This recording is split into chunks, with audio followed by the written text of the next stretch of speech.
Wakasema mara hii mguze mtoto wetu ndio mtajua ya kwamba pia mahali.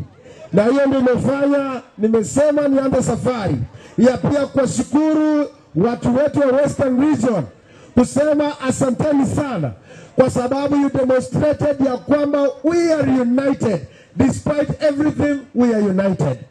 Ndio nimefanya juzi nikasema nikaita vijana wote wa kutoka Trans Nzoia, wa kutoka kule Kitale, kutoka kule Vihiga, kutoka kule Busia, Kakamega, Bungoma yote. Nikawaita kule kwangu kule Kisundogo ili tukaweze kusemezana kama vijana. Kwa sababu nimekuja nikaangalia nikaona sisi kama jamii ya Western Kenya tumeweza kutewa kimaendeleo. Na nikasema hakuna viongozi ambao wameweza kuunganisha watu wetu pamoja. Ndio hiyo tumesema hata ukiangalia mabarabara zetu haziko. Ukiona barabara yetu ya kutoka kule Malaa mpaka huku ya C47 hakuna.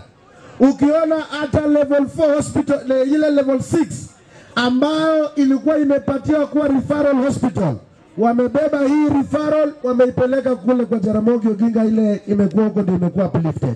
Yetu imekwama kuanzia ile 2022 pale. Ukiangalia hata airport yetu ya Kakamega, unaona ni 7 months imefungwa.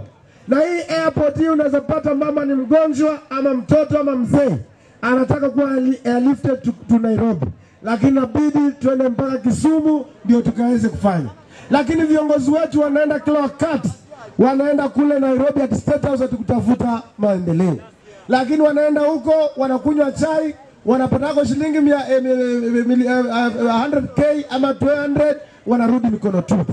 Sasa mimi ndio nikasema mimi sitaenda kule State House kabla hizo barabara zetu ziishe, kabla tupate ile referral yetu ya Kakamega na hiyo mambo yetu ya Bukhungu ikienda mbele. Ndio imefanya sisi leo kukuja hapa siku ya leo. Mimi nikiwa nimesimama hapa naitwa Peter Salasia, mheshimiwa mjumbe wa kule Mumias Constituency.